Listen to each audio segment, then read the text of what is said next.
Hello everyone, ఈరోజు మీకోసం just 10 నిమిషాల్లో రెడీ అయిపోయే ఎంతో టేస్టీ అయినా చాలా హెల్తీ అయినా మిరియాల రసాన్ని ఎలా ప్రిపేర్ చేసుకోవాలో చూపించబోతున్నాను.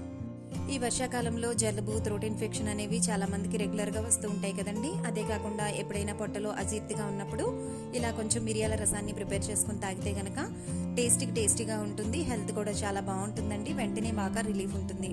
సో ఆలస్యం చేయకుండా ప్రొసీజర్ స్టార్ట్ చేద్దాం. Welcome to mom's miracles. ఈ మిరియాల రసాన్ని ప్రిపేర్ చేసుకోవడానికి 8 నుంచి 9 వెల్లుల్లి రెప్పల్ని, 1.5 టీ స్పూన్ జీలకర్ర, 1 టేబుల్ స్పూన్ మిరియాలు, ఒక 2 ఎండుమిరపకాయలని తీసుకుంటున్నానండి. ఎండుమిరపకాయలు అనేవి మీరు కారానికి తగ్గట్టు అడ్జస్ట్ చేసుకుని వేసుకోవచ్చు. దీంతో పాటుగా కొంచెం కొత్తిమీరను, కొంచెం కరివేపాకును కూడా తీసుకుంటున్నానండి. దీనిలోనికి కొత్తిమీర కొంచెం ఎక్కువ వేసుకుంటే చాలా బాగుంటుంది. చిన్న నిమ్మకాయ సైజ్ అంత చింతపండుని ఈ విధంగా 1 గ్లాస్ వాటర్ లో ముందుగా నానబెట్టుకోవాలి. ముందుగా నానబెట్టిన చింతపండుని ఈ విధంగా రసంగా తీసుకున్నానండి. ఇది 1.5 గ్లాస్ వరకు ఉంది. దీంతో పాటు ఇంకొక 2 గ్లాసుల వాటర్ ని కూడా యాడ్ చేసుకుంటున్నాను.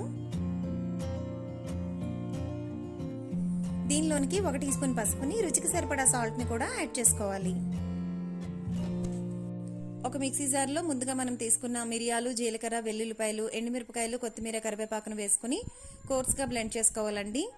మిక్సీ జార్ లో కంటే మీ దగ్గర ఏదైనా చిన్న రోలు ఉంటే గనక రోట్లో వేసుకుని దీన్ని దంచుకుంటే గనక చాలా టేస్టీగా ఉంటుందండి. బట్ ఈ కాలంలో చాలా మంది ఇళ్లలో రోట్లు అవి లేవు కాబట్టి ఇలా మిక్సీ జార్ లో వేసుకుని కోర్స్ గా బ్లెండ్ చేసుకున్నా కూడా ఈ రసం అనేది చాలా టేస్ట్ గా ఉంటుందండి. ఒకవేళ మీ దగ్గర రోలు ఉన్నట్లయితే రోట్లో దంచి వేసుకోవడానికే ప్రిఫర్ చేయండి. మరీ పేస్ట్ లా కాకుండా ఇక్కడ చూపించిన విధంగా గ్రైండ్ చేసుకుంటే సరిపోతుంది. ఇప్పుడు ఈ వాటర్ లోనికి ముందుగా మనం గ్రైండ్ చేసి పెట్టుకున్న ఈ మసాలాని కూడా వేసుకుని ఒకసారి బాగా మిక్స్ చేసుకోవాలండి. ఒక మిక్సీ జార్ లోని 3 మీడియం సైజ్ లో ఉండే టమాటాలను తీసుకుని వాటిని ఇక్కడ చూపిస్తున్న విధంగా మరీ పేస్ట్ లా కాకుండా ఇలా గ్రైండ్ చేసుకోవాలండి. లేదంటే చేత్తో కూడా మీరు మెత్తగా స్మాష్ చేసుకున్నా కూడా చాలా బాగుంటుంది. ఈ పేస్ట్ ని మనం ముందుగా ప్రిపేర్ చేసుకున్న చింతపండు రసంలోనికి యాడ్ చేసుకుని బాగా మిక్స్ చేసుకోవాలి.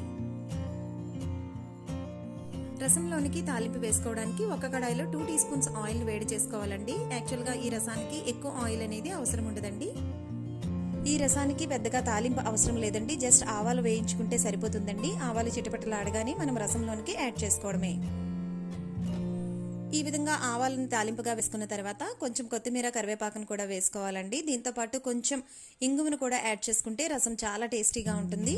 ఇప్పుడు ఈ రసాన్ని స్టవ్ మీద పెట్టుకొని హై ఫ్లేమ్ లో కొంచెం సేపు మరిగించాలి. అంటే ఎక్కువగా మరగకూడదండి. ఇక్కడ చూపిస్తున్న విధంగా కార్నర్స్ నుంచి ఈ విధంగా బబుల్స్ రావడం స్టార్ట్ అవ్వగానే మీరు స్టవ్ ఆఫ్ చేసుకుంటే ఎంతో టేస్టీ అయిన మిరియాల రసం జస్ట్ 10 మినిట్స్ లో రెడీ అయిపోయినట్లే. అంతేనండి, ఎంతో టేస్టీ అయినా హెల్దీగా ఉండే చెన్నై స్పెషల్ మిరియాల రసం రెడీ అయిపోయినట్లే. చూసారు కదా, వేడివేడి అన్నంలోనికి ఈ మిరియాల రసం ఆమ్లెట్ తో గానీ, చికెన్ ఫ్రైతో గానీ, లేదా పొటాటో ఫ్రైతో గానీ వేసుకుని తింటే చాలా చాలా టేస్టీగా ఉంటుందండి.